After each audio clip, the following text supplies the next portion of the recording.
श्री शिवाय नमस्तुभ्यम। हर हर महादेव। स्वागत है आपका हमारे चैनल वास्तविक जानकारी पर। दोस्तों, आप सभी लोग जानते हैं कि 13 अप्रैल 2024 को है चैत्र नवरात्रि का 5वां दिन। दोस्तों, इसी दिन किया जाने वाला पंडित जी द्वारा बताया गया 7 लौटे जल वाले उपाय आप लोगों को जरूर करना चाहिए, क्योंकि दोस्तों ये एक ऐसा उपाय है जो कि हर कभी नहीं किया जाता है। देखिए, यह दिन इतना खास होता है, इतना महत्वपूर्ण होता है। देखा गया है कभी कभी बड़े बड़े पूजा पाठ अनुष्ठान से जो मनोकामना पूर्ण नहीं होती है, वह चैत्र नवरात्रि का 5वां दिन एक छोटे से करने से ही आपकी मनोकामना पूर्ण हो जाती है। और बहुत सारे लोगों ने इस उपाय को किया भी है और उनको इस उपाय को करने का फल भी जरूर मिला है। अगर आप लोग भी इस उपाय को चैत्र नवरात्रि का 5वां दिन मतलब इस पंचमी के दिन करना चाहते हैं, तो आप इस उपाय को पहले अच्छे से समझ लेना, सुन लेना, उसके बाद करना। आपको इस उपाय का फल जरूर मिलेगा। दोस्तों, हम आपको यहाँ पर बता दें कि ये जो 7 लौटे जल वाले जो है, ये उपाय पंडित जी ने अपनी अभी की सिहोर की कथा में ही बताया है। और इस उपाय को करने से आपके घर में चाहे किसी भी प्रकार की दुख और समस्या क्यों ना चल रही हो, आपको उसका कारण भी नहीं पता है कि भाई यह समस्या किस कारण से चल रही है। उसका कुछ भी कारण हो सकता है, जैसे पितृदोष हो सकता है, कालसर्प दोष हो सकता है, या किसी भी तरह का मंगल दोष भी हो सकता है, और भी बहुत तरह के दोष होते हैं। कुछ भी हो सकता है, पर आपको इस उपाय को करने के लिए अपने दोष को पता लगाने की भी जरूरत नहीं है। आपके घर में किस कारण से इतने दुख और परेशानी आ रही है, वह भी आपको पता लगाने की जरूरत नहीं है। चैत्र नवरात्रि पंचमी के दिन इस पीपल के पानी की बिंदी वाले उपाय को आप लोगों को कर लेना है, क्योंकि इसी एकमात्र उपाय को करने से आपके पूरे घर परिवार में सुख और शांति हो जाएगी। आपके घर में अच्छे अच्छे काम होने लगेंगे। आपकी जो भी मनोकामना होगी वह भी धीरे धीरे करके पूर्ण होना शुरू हो जाएगी। दोस्तों, अब इस उपाय को करना किस समय है, ये भी आप लोग जान लीजिए। देखिए, इस 7 लौटे जल वाले उपाय को करने का जो समय है वो सीधी सी बात है, सुबह का समय है, प्रातःकाल का समय है। वैसे दोस्तों, चैत्र नवरात्रि पंचमी के दिन का जो समय होता है, पूरे दिन मंदिर खुले रहते हैं। पूरे दिन आप लोग उपायों को भी कर सकते हो, इसमें कोई दिक्कत वाली बात नहीं है। जरूरी नहीं है आप इस उपाय को सुबह के समय ही करो। सुबह के समय किसी कारणवश अगर ना भी कर पाओ तो भाई 8, 9, 10, 12, 1, 2 बजे तक भी अगर आप उपाय को करोगे ना, तो भी आपको इस उपाय को करने का फल मिल जाएगा। क्योंकि चैत्र नवरात्रि पंचमी के दिन भगवान शिवाजी पूरे दिन अपने मंदिर में बैठे रहते हैं कि कौन भक्त आएगा, कौन हमको प्रसन्न करेगा और हम कब उसकी मनोकामना पूर्ण करेंगे। दोस्तों, इस दिन भगवान शिवाजी इतना कुछ प्रदान करते हैं जितने की हम कभी कल्पना भी नहीं कर सकते हैं। इस आप लोगों को इस मौके को तो अपने हाथ से नहीं जाने देना चाहिए। तो अब हम समझते हैं दोस्तों, ये 7 लौटे जल वाला उपाय आखिर आप लोगों को करना कैसे है। देखिए, विशेष रूप से कोशिश करना, इस उपाय को आप पंचमी के दिन सुबह सुबह कर लो। पर किसी कारणवश ना कर पाओ तो फिर थोड़े लेट भी कर सकते हो, है ना। और पहली मुख्य कोशिश आपकी यही होनी चाहिए कि घर की जो माता बहन होती हैं, उनमें से कोई एक यह वाला उपाय करें। मतलब कि माता बहन उपस्थित ना भी हो तो भाई उस स्थान पर फिर घर का कोई बड़ा जो पुरुष हो भाई, वह भी इस उपाय को कर सकता है। कोई दिक्कत वाली बात नहीं है, पर घर के सभी सदस्य को इस वाले उपाय को करने की जरूरत नहीं है। घर का कोई एक मुख्य सदस्य भी इस उपाय को करेगा तो इस उपाय को करने का फल उसके पूरे घर परिवार को जरूर मिल जाएगा। तो देखिए, 7 लोटे जल वाला उपाय है तो सीधी सी बात है कि इसमें हमें 7 लोटे जल होगी, इससे ज्यादा बेलपत्र की आवश्यकता नहीं होगी।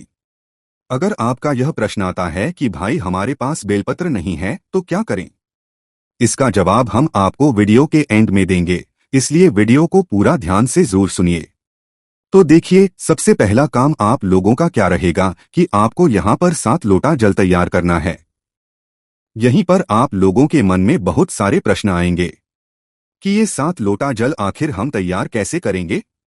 क्या हमें 7 लोटा जल अलग लेकर जाना है या एक साथ लेकर जाना है। तो देखिए, आपको 7 लोटा अलग से लेकर जाने की कोई जरूरत नहीं है। आपको अपने साथ में बस एक बाल्टी रखनी है और जरूरी नहीं है कि यह वाला जो जल है ये आप अपने घर के परिंदे से ले, क्योंकि परिंदे में हो सकता है कि भाई इतना ज्यादा जल ना हो। अगर है आपके घर के परिंदे में इतना ज्यादा जल तो भाई आप अपने घर के परिंदे से ही जो है मतलब इस वाले जल को ले, इस वाले उपाय को करने के लिए। अगर नहीं है तो फिर भाई आप किसी हैंड पंप से भी इस वाले जल को ले सकते हैं, या आपके घर में अगर कोई बोरिंग वगैरह है तो भी वहां से भी आप लोग इस जल को ले सकते हैं। तो इस 7 लोटे जल वाले उपाय को करने के लिए आप लोगों को जो 7 लोटा जल लेना है वो एक बाल्टी में भर लेना है, जिसके अंदर 7 लोटा जल आ जाए। आपको अपने साथ में रखना एक ही लोटा है, बस अपनी बाल्टी के अंदर उतना जल भर लेना है कि भाई उस बाल्टी के अंदर 7 लोटा जल ना है, ना तो भाई उस बाल्टी के अंदर या जो भी आपके पास पात्र हो जिसके अंदर 7 लोटा जल बन जाए। आपको अपने उस पात्र के अंदर जल भर लेना है और चाहो अपने साथ में एक खाली लोटा रख लो, चाहो तो उसे भरकर भी रख सकते हो, पर खाली रखोगे तो भी दिक्कत वाली बात नहीं है क्योंकि आप अपने साथ में जल लेकर जा रहे हो, है ना।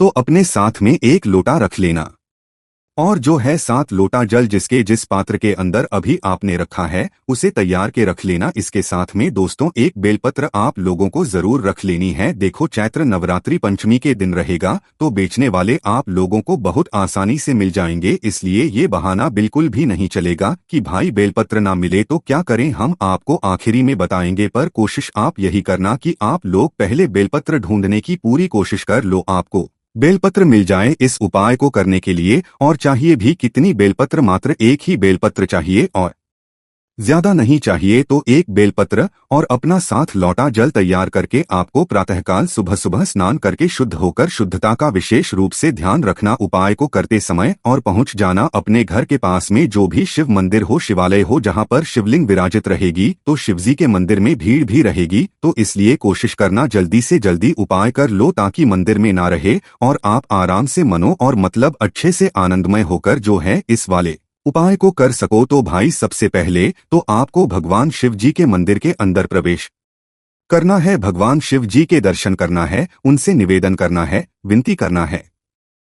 और सबसे पहले जाकर दोस्तों आप लोगों को अपना यह वाला उपाय कर लेना है। जरूरी नहीं है कि भाई आप सिर्फ उपाय की सामग्री के लिए लेकर जाओ, आप अपने साथ में चैत्र पंचमी के दिन जो भी आप भगवान शिव जी की पूजन अर्चना करना चाहते हो वो सारी सामग्रियां लेकर जा सकते हो। पर उपाय की जो सामग्री है जो कि 7 लोटा जल और एक बेलपत्र, ये आप लोगों को अलग से ही लेकर जाना है। 7 लोटा ही लेकर नहीं जाना है, आपको मात्र 7 लोटा जल लेकर जाना है। कहने का मतलब ये है कि जिस पात्र के अंदर 7 लोटा जल बन जाए आपको उस पात्र के अंदर एक साथ वह जल भरकर लेकर जाना है। अपने साथ में खाली लोटा भगवान शिव जी के मंदिर के अंदर लेकर पहुंच जाना है। आप भगवान के दर्शन कर लो, दर्शन करने के बाद शिवजी के शिवलिंग के पास में बैठ जाओ क्योंकि उपाय को करने में थोड़ा सा समय लगेगा। शिवलिंग के सामने भी बैठ सकते हो या कहीं पर पास में भी बैठ सकते हो, पर पास में ही बैठना, इस बात का आप लोग ध्यान रखना। तो सबसे पहला काम आप लोगों का क्या रहेगा वो ध्यान से सुनो।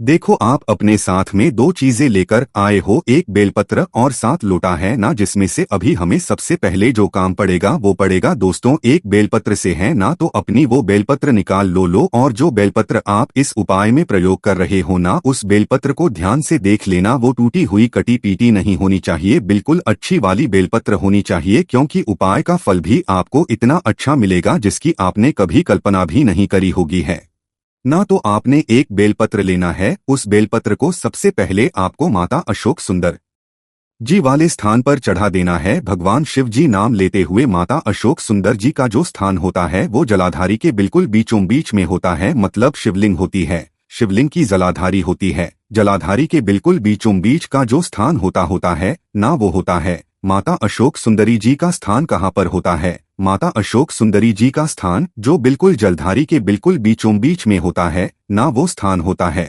शिवजी की सबसे छोटी बेटी का। तो सबसे पहले अपनी इस बेलपत्र को माता अशोकसुंदर जी वाले स्थान पर चढ़ आना है। ध्यान इस बात का रखना है कि भाई इस बेलपत्र की जो डंडी का मुख होगा, इस डंडी का मुख जो है आपको जलाधारी की तरफ करके ही रखना है जहां से जल बहता है और नीचे गिरता है। इस तरीके से आपको अपनी इस एक बेलपत्र को माता अशोक चंद्र जी वाले स्थान पर समर्पित कर देना है, डंडी का मुख जलाधारी की तरफ करके। अब दोस्तों कुछ सेकंड इसे समर्पित रहने देना, जैसे कि 5-10 सेकंड तक आप इस बेलपत्र को माता अशोकसुंदर जी वाले स्थान पर समर्पित रहने देना। उस समय के बीच में आप श्री शिवाय नमस्तु भयम का जाप करना। जैसे ही पासे 10 सेकंड हो जाते हैं भाई। इसी बेलपत्र को आपको वापस से उठाना है। क्या करना है? इसी बेलपत्र को आपको वापस से उठाना है। अब इस बेलपत्र को आपको शिवजी पर चढ़ाना है। एक ही बेलपत्र रहेगी जिसे पहले माता अशुच्र जी वाले स्थान पर चढ़ाना है, फिर इसी बेलपत्र को उठाकर आपको शिव की शिवलिंग पर चढ़ाना है।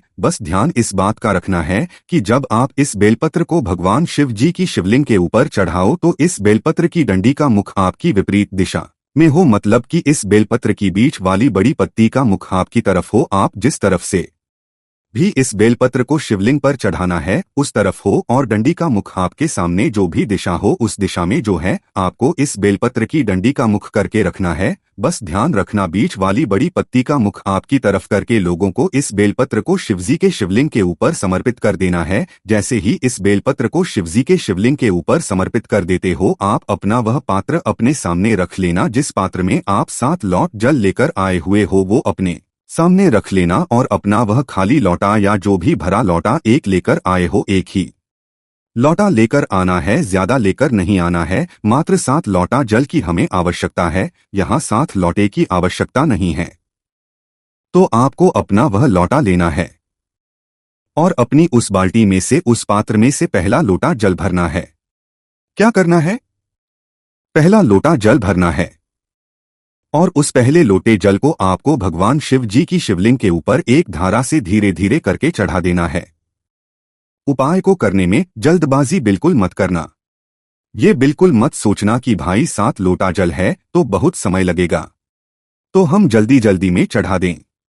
जैसे जल चढ़ाया जाता है एक धारा से धीरे धीरे करके भगवान शिवाजी का नाम लेते हुए श्री शिवाय नमस्तुभ्यम बोलते हुए, वैसे ही आप लोगों को हर लोटा जल को चढ़ाते जाना है। जैसे कि पहला लोटा जल आपने मतलब अपने पात्र में से भरा शिवाजी की शिवलिंग के ऊपर करा और एक धारा से धीरे धीरे धीरे करके आप लोगों को चढ़ाते जाना है। श्री शिवाय नमस्तु भयंकर का जो है मन ही मन जाप भी आप लोगों को करते जाना है। पहला जल चढ़ा दिया, फिर दूसरा लोटा जल भर लो, दूसरा भी एक धारा से धीमी करके चढ़ा दो, फिर तीसरा लोटा जल भर लो, वो भी चढ़ा दो, फिर चौथा लोटा जल भर लो, वो भी चढ़ा दो, फिर 5वां लोटा जल भर लो, वो भी चढ़ा दो, फिर 6वां लोटा जल भर लो, वो भी चढ़ा दो, फिर 7वां लोटा जल भर लो, मतलब आखिरी वाला जो लोटा है उसको भर लो, और वो भी शिवजी की शिवलिंग के ऊपर एक धारा से धीरे धीरे करके श्री बोलकर आप लोग चढ़ा दो। जैसे ही आप लोगों के ये 7 लोटा जल चढ़ जाता है, अब आपके पात्र में जो भी बाकी बचा हुआ जल हो उसको चढ़ाने की जरूरत नहीं है, मात्र 7 लोटा ही आप लोगों को जल चढ़ाना है। इस बात का आप लोग ध्यान रखना। उस लोग मतलब जो जल बचा हुआ है उसको आप अलग से रख सकते हो, है ना भाई। जैसे ही आप लोग अपना 7 लोटा जल चढ़ा देते हो भगवान शिवाजी की शिवलिंग के ऊपर, सिर्फ और शिवलिंग के ऊपर ही ये 7 लोटा जल चढ़ेगा और कहीं पर भी नहीं चढ़ेगा। जैसे ही आप ये 7 लोटा जल शिवलिंग पर चढ़ा देते हो तो भाई अपनी जो बेलपत्र आपने शिवलिंग पर चढ़ाई हुई है, जिसके ऊपर अभी आपने 7 लोटा जल चढ़ाया हुआ है, भाई उस बेलपत्र को अब आपको उठा लेना है। भगवान शिवजी का आशीर्वाद समझते हुए, उनसे विनती और उनसे मनोकामना बोलते हुए, और इस बेलपत्र को उनसे मांग लेना है। शिवलिंग पर से इस बेलपत्र को उठा है और उठाकर भगवान शिव जी का आशीर्वाद समझकर भगवान से विनती कर कर उनको धोख देकर इस बेलपत्र को अपने घर पर ले आना है। चैत्र नवरात्रि पंचमी के दिन जब आप इस उपाय को कर रहे हो तो अपने घर ले आओ इस बेलपत्र को। इस बेलपत्र को अपने घर पर लाकर किसी भी अच्छे और शुद्ध स्थान पर रख दो, जैसे कि भगवान जी आपके घर में जहां पर विराजित हैं उस स्थान पर जाकर आप लोग जो है इस बेलपत्र को रख दो। देखो बेलपत्र को रखने के बाद जो है अभी आपका उपाय पूरा नहीं हुआ है। इस बेलपत्र को आप अपने घर में 11 दिन तक रखो, तो जैसे ही 11वां दिन आता है तो भाई उस दिन आप लोगों को अपनी इस बेलपत्र को उस स्थान से उठाना है जहां पर आपने इस बेलपत्र को अपने घर पर रखा हुआ है। फिर इस बेलपत्र को आपको किसी भी नदी, बावड़ी या तालाब या सरोवर के घाट पर लेकर जाना है, मतलब इस बेलपत्र को आपको विसर्जन करना है। आप है ना किसी बहती हुई नदी में या बावड़ी में या तालाब में या सरोवर में, वहां पर जाकर जल के अंदर इस बेलपत्र को प्रवाहित कर देना है, विसर्जन कर देना है। अगर नदी, बावड़ या तालाब ना मिले तो किसी भी वृक्ष के नीचे, चाहे बेलपत्र का हो, चाहे आंवले का हो, चाहे पीपल का हो, किसी भी बेलपत्र के या किसी भी वृक्ष के नीचे आप लोग इस बेलपत्र की पत्ती को ले जाकर विसर्जन कर सकते हो और भगवान से अपनी मनोकामना बिल्कुल बोल देना। जब आप इस बेलपत्र का विसर्जन कर रहे हो। जैसे ही आप इस बेलपत्र का विसर्जन कर देते हो पेड़ के नीचे, चाहे नदी, बावड़ या तालाब या सरोवर के पास में या जल के अंदर, तो भाई आप उस समय अपनी भगवान से वह मनोकामना एक बार फिर से बोल देना, जिस मनोकामना के लिए आप लोग ये वाला उपाय कर रहे हो। एक मनोकामना जब बोलना, जब आप अपना 7वां लोटा जल चढ़ा रहे हो, चढ़ा दिया हो, उस समय बोलना। और एक मनोकामना जब भी बोल देना जब आप इस बेलपत्र का विसर्जन कर रहे हो, तो विसर्जन करने के बाद भगवान से प्रार्थना करने के बाद अब जाकर आपका यह उपाय पूर्ण हो जाता है। इस उपाय का जो आपको फल है ना, वो दोस्तों बहुत ही जल्दी मिल जाएगा। आपने इस उपाय को सबसे पहली बात तो चैत्र नवरात्रि पंचमी के दिन किया है, और ये एक ऐसा उपाय है जिस उपाय को करने से भगवान शिवा निश्चित ही प्रसन्न भी होते हैं। बाकी दोस्तों, इस उपाय करने में अगर आपको कोई भी दिक्कत समस्या आती है तो कमेंट करके पूछ सकते हैं। श्री शिवाय नमस्तुभ्यम। हर हर महादेव।